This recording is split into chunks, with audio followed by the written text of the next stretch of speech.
ቻናላችንን ላይክ፣ ሼር፣ ኮሜንት ያርጋችሁ ከሐሙድ ቲቪ ጋር ቤተሰብ ይሁኑ። ቡልጋሪያ አልነጃሺ መስጊድ ጎን 90% የተጠናቀቀ አፓርትመንት በካሬ በ115,000 ብር ብቻ ከ6.5 ሚሊዮን ብር ሙሉ ክፍያ ጀምሮ የቤት ባለቤት ይሁኑ እያልን ነው። ከ57 ካሬ እስከ 173 ካሬ የተለያዩ የካሬ አማራጮችንም ይዘንላችሁ ቀርበናል። አፓርትመንቱ የሚያካትታቸው ነገሮች 3 ቤዝመንት፣ የከርሰ ምድር ውሃ እንዲሁም ለፕሮግራም የሚሆን ሰፊ ቴራስ አለው።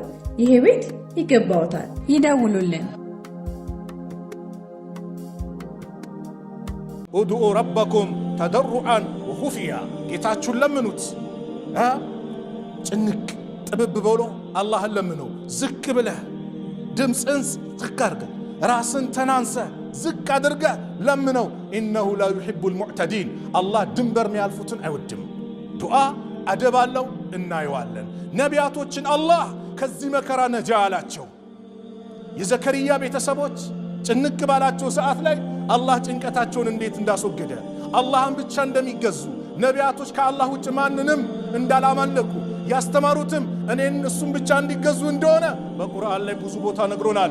ኢነሁም ካኑ ይሳሪዑነ ፊል ኸይራት እነሱ እኮ በመልካም ሥራ የሚሽቀዳደሙ ነበሩ። ወየድዑነና ረገበን ወረሃበን እኛን ከጅለውንም ፈርተውንም ይማጸኑናል፣ ይለምኑናል። ወካኑ ለና ኻሽዒን እነሱ ለእኛ ተናናሾች ነበሩ ብሎ አላህ የዘከርያን ቤተሰቦችን አወደሰ። ከዛ በፊትም ኑህን አንስቷል። ኑህ ዓለይሂ ሰላም አላህን ተጣራ። ኑህን አንሳው ኢዝናዳ በተጣራ ጊዜ ሚን ቀብሉ ከዛ በፊት ፈስተጀብና ለሁ ለሱ ተቀበልነው አለ ዱዓውን። ኑህ 950 ዓመት ዳዕዋ አድርገው ህዝቦቻቸው አላምንም ብሏቸው ኑህ ላይ የተለያየ መከራ አደረሱባቸው። እጃቸውን ሲያነሱ አላህ ለምነኝ ጥራኝ አላቸው። ለመኑት፣ ጠሩት። ፈነጀይናሁ ወአህለሁ እሱንና ቤተሰቦችን ቤተሰብ ብሎ የጠራው ማን ነው? በሱ ያመኑት ናቸው እንጂማ ልጅም የኑህን መንገድ አልተከተለም፣ ወደ ጀሃነም ሄደ። ሚስትም የኑህን መንገድ አልተከተለችም፣ ወደ ጀሃነም ሄደች። ቤተሰብ ያለው ማን ነው?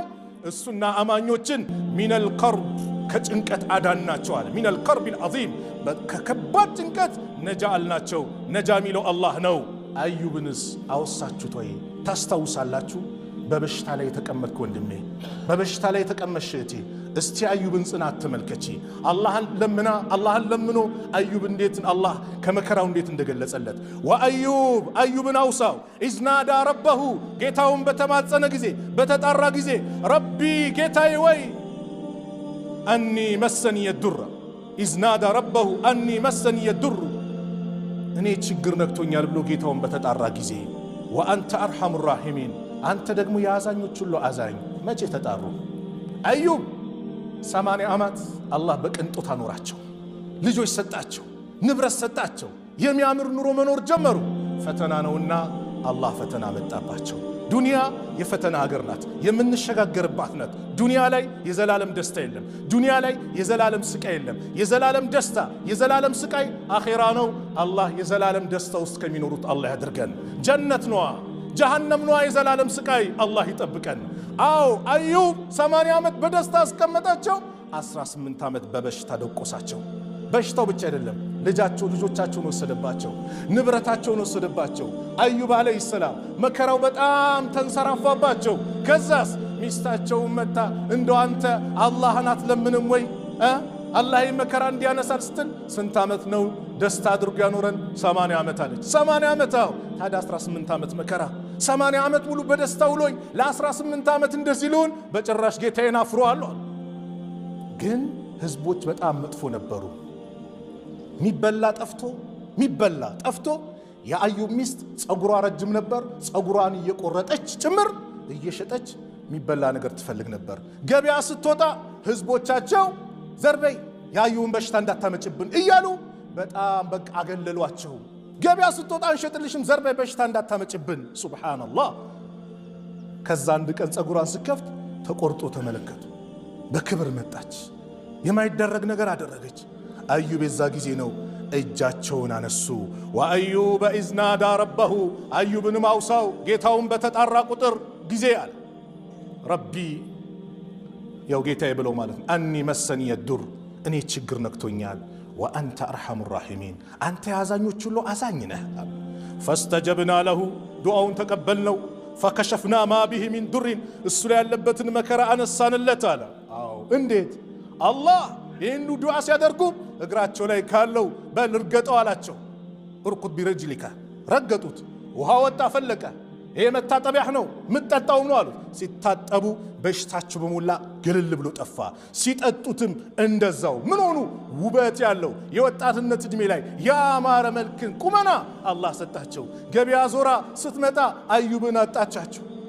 ራሳቸው አዩብን ይባላል። አዩብን አይተዋል። እዚያ አካባቢ አንድ ሰው ነበረ ብላ ትጠይቃለች። ትኩር አድርጋ ስትመለከት አንተ የባለቤቴን የበፊቱ መልኩን ትመስላለህ፣ የበፊት ወጣትነቱን። እሳቸው መሆናቸውን አላወቀችም። አላህ በዚህ መልኩ መከራን አነሳላቸው። ወአተይናሁ አህለሁ አለ ቤተሰቡን መለስንለት ሰጠነው።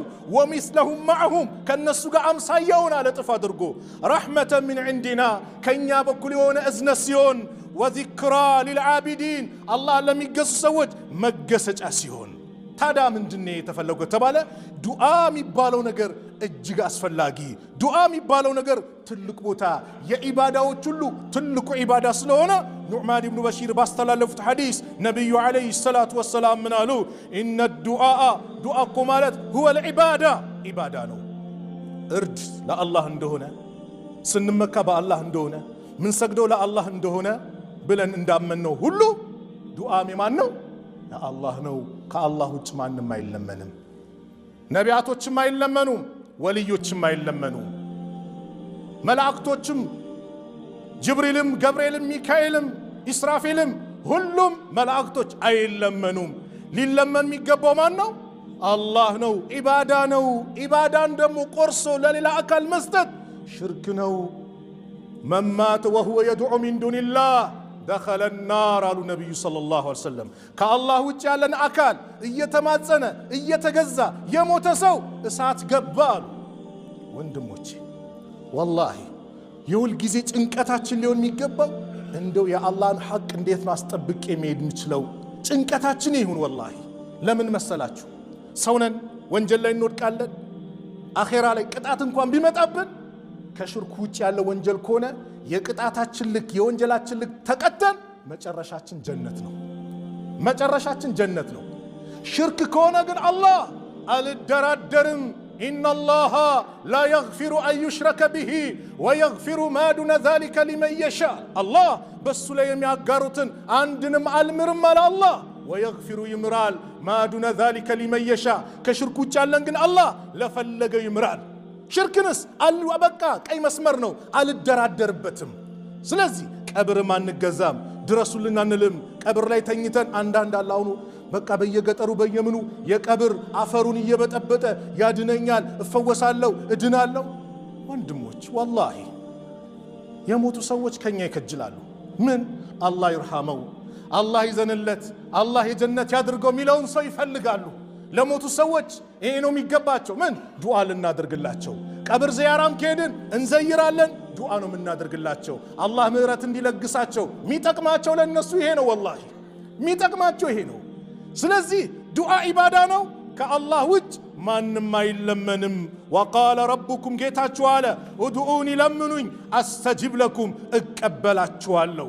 ችግርም ይገልጽ ጥያቄ ተጠይቆ ጥያቄ የሚያስተናግድ ከአላህ ውጭ ማንም የለም።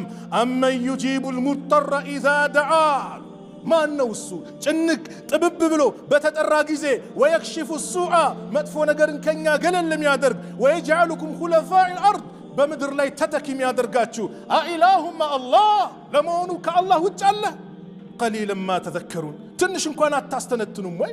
ጭንቅ ጥብብ ሲልህ ያ ረብ የምትለው እኮ አላህን ነው። ዛሬ እኮ የሀገራችን ሰዎች ጠቅላላ ወላሂ ጭንቅ ሲላቸው ወደ አላህ ነው። አንድዬ አንተው ድረስልን። አንድዬው ማን ነው? አላህ ነው፣ ሌላ አይደለም እኮ አንድዬ። አዎ ጭንቅ ጥብብ ሲለን ወደሱ ነው። መከራው ሲመጣ ወደሱ ነው፣ ከሱ ውጭ አያስፈልግም። ለዚህ ነው ያን ትንሽ ልጅ አብደላህ ኢብኑ አባስን ገና ልጅ ወጣት በነበረበት ሰዓት ላይ ነብዩ መከሩት። ኢዛ ሰአልተ በጠየቅ ጊዜ ፈስአልላህ አላህን ጠይቅ። ወኢዛ ስተዐንተ መታገዝ መረዳት በፈለግ ጊዜ ፈስተዒን ቢላህ በአላህ ደረዳ። ወዕለም أوك أن الأمة لو اجتمعت على أن ينفوك بشيء حزب واتقالي أنتم بونش نجر لتقمه حبتام ليادرقه كبشتا ليادنه بالسباسب من بل لم ينفوك إلا بشيء قد كتبه الله لك الله لا أنت بس أفل نجر كالون مستقر منهم لتقموا يتشلوم ولو اجتمعوا على أن يضرك بشيء كلمي بالزي لنور አይገባም መጥፋት አለበት ብሎ ቢያድሙብህ ቢያብሩብህ የዓለም ህዝብ አንተ ለማጥፋት ከዚህ ከጫፍ እስከ ጫፍ ቢሰባሰብ ቢንቀሳቀስ ለም يضرك الا بشيء قد كتبه الله عليك الله በአንተ ላይ የጻፈው ካልሆነ በስተቀር አንድች ጉዳት ሊያደርሱብህ አይችሉም አዎ አላህን ብቻ ጠይቅ لا تسألن بني آدم حاجة واسأل الذي أبوابه لا تحجب الله يغضب إن تركت سؤاله وبني آدم حين يسأل يغضب وبني آدم حين يسأل يغضب قطامي من على يسول لج أتيك قدايهن برو يالتزقون جيتا اللهم بتشا ጠይቀው الله ጥያቄ ስታቆም እሱ መለመን ስታቆም ይቆጣል የሰው ልጅ ደግሞ ስትጠይቀው ይቆጣል አዎ من لم يسأل الله يغضب عليه الله ما يطيق الله يቆጣበታል ዛሬም ነገ ለምነኝ ሁሌ ጨቅጭቀኝ ነው ደሞ ለምነው والله ባዶ አትቀርም እርግጠኛውን ነብዩ ሰለላሁ ዐለይሂ ወሰለም ዑባደቱ ብኑ ሳሚት ረዲየላሁ ዐንሁ ባስተላለፉት ሐዲስ ምን አሉ ማ አለል አርድ ሙስሊሞች ወይስሙ ማ አለል አርድ ሙስሊሙን አንድ ሙስሊም በምድር ላይ የለም يدعو الله تعالى ከፍ ያለውን ጌታ አላህን ሲለምን ሲጠይቅ ቢዳዕወትን የሆነች ጥያቄ አንድን ዱዓ አድርጎ ሲጠይቅ ኢላ አታሁ الله ኢያሃ ያ የጠየቀውን የለመነውን ነገር የሰጠው ቢሆን እንጂ አው አለዛም صرف عنه من سوء مثلها መጥፎ ነገር እየመጣ ነበር ይቀልብስለታል ብር ጠየቅ በላ እየመጣ ነበር ብሩ ይቀራል በላው ግን ተመልሷል ንግድ ሊከስር ነው ተብሏል ይቆማል ሱቅ ሊቃጠል ነበር ሳይቃጠል ይቀራል የሆነ በሽታ አደጋ ሊመጣብ ነበር አንተ የሆነ ጥያቄ ጠይቃል በዛ ዱዓ መሰረት ስንት ነገር ተመልሶልናል ስንት በላ አላህ ብቻ የሚያውቀው ከኛ ላይ ገለል ያደርገው አላህ ብቻ የሚያውቀው ከኛ ያስወገደልን ስንትና ስንት ነገር አለ አው يدخر له من الاجر مثلها ወይም ደግሞ ያንን አጅር የሚመስል ደግሞ ለአኺራ ያከማችለታል እንጂ አንድ ሙስሊም እጁን አንስቶ ዱዓ አድርጎ ያ ረብ ብሎ በባዶ የሚቀር የለም ይህን ሲያስተምሩ ነብዩ ሰለላሁ ዐለይሂ ወሰለም አላህ ይቀበላል ማለም يدعو بإثم በወንጀል እስካለመነ ድረስ አው በወንጀል አላህ ይቀበልም ወንጀልን ተባበረኝ ብትል አላህ አይተባበርም ፍትሃ የሆነ ጌታ ነው አው ቃጢዓት ረሂሚን ወይም ዝምድናን በመቁረጥ እስካለመነ ድረስ አላህ የጠየቀውን ይሰጠዋል فقال رجل من القوم ከሰዎች አንደኛው አለዛው اذا نكثر ታዳና ብዛ እንደ ያላቸው አው አላሁ አክበር አላህ ብዙ አለው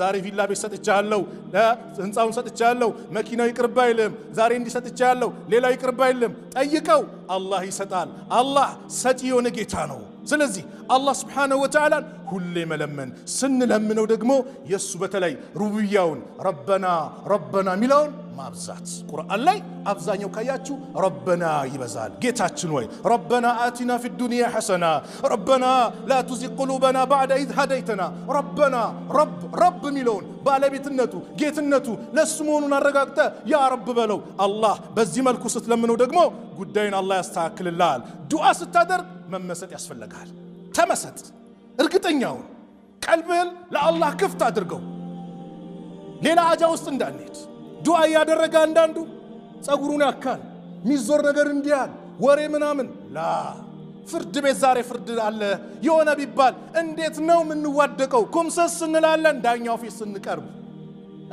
የዳኛዎች ሁሉ ዳኛ የዓለማቱ ጌታ ፊት ቆመ እንዴት ነው ሌላ ሐሳብ ውስጥ የምትገባው ልብህን እንዴት ነው ለሱ ማሰጠው ዱዓ ስታደርግ መመሰጥ ይፈልጋል ነብዩ ሰለላሁ ዐለይሂ ወሰለም ምናሉ ኡዱኡ አላህ ለምኑት ወአንቱም ሙቂኑነ ቢልኢጃባ እናንተ እንደሚቀበላችሁ እርግጠኛው ናችሁ አላህ ለምኑት ወዕለሙ እወቁ አን አላህ ላ يستجيب ዱዓን ሚን ቀልቢ ጋፊል ላሂን አላህ ጋፊል ኮነ ስልቹ ኮነ ቀልብ ዱዓን አይቀበልም አሉ አዎ ዱዓን አላህ አሳበ ሌላ ቦታ አርገ ጋፊል ቀልብ ይዘህ ስልቹነ አይቀበልም መመሰጥ ያደርግልኛል እርግጠኛ መሆን ዘመድህ 2.5 ወይ ግማ 5 ሚሊዮን ነገ ቼክ ጽፍላለሁ ሲል አረ ይሰጠኛል ብለን እርግጠኛው ነን እንቅልፋተን በጠዋት እንገሰግሳለን ቃሉን ሊያጥፍ ወይም ላጥፍ በሚችል አካል ሰው ዛሬ የተናገረውን ነገር የሚክድ እንዴት በአላህ ላይ ግን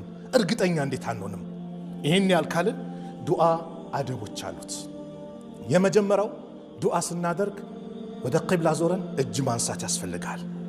እጅ ለዚህም ነቢዩ ሰለላሁ ዐለይሂ ወሰለም ምን አሉ?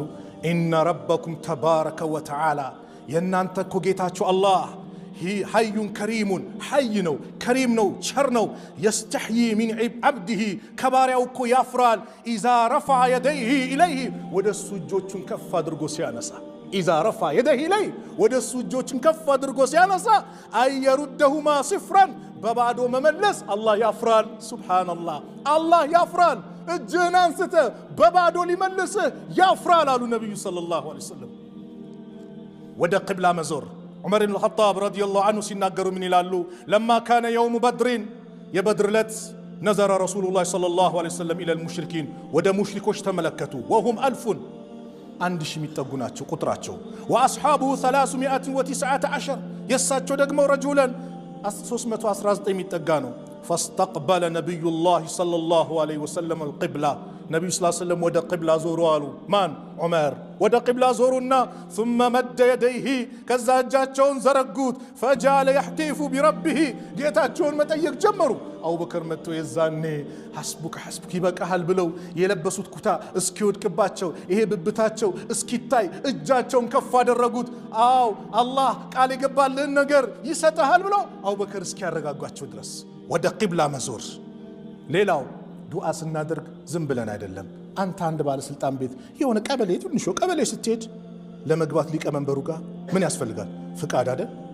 ጸሐፊዋ ቆይ ሰው አለ ቆይ ላስፈቅድ ምናምን አለ መንደርደር ያለው። አዎ አላህ ዘንድም ስትሄድ ዝም ብሎ አይደለም አላህን ስትለምን እንጂ ዝም ብሎ አይደለም ስላችሁ ይሄ ትርኪ ሚርኩን የሚያገናኛለ ምናምን አይደለም። አደቡን ብቻ ነብዩ ነገሩን። ምን አይነት አደብ? ረሱል አለይሂ ሰላቱ ወሰላም አንድ ሰውን እጁን አንስቶ ዱዓ እያደረገ ተመለከቱት። ይህ ሰው ዱዓ ሲያደርግ አላህን አላመሰገነም፣ ነብዩ ላይ ሰለዋት አላወረደም።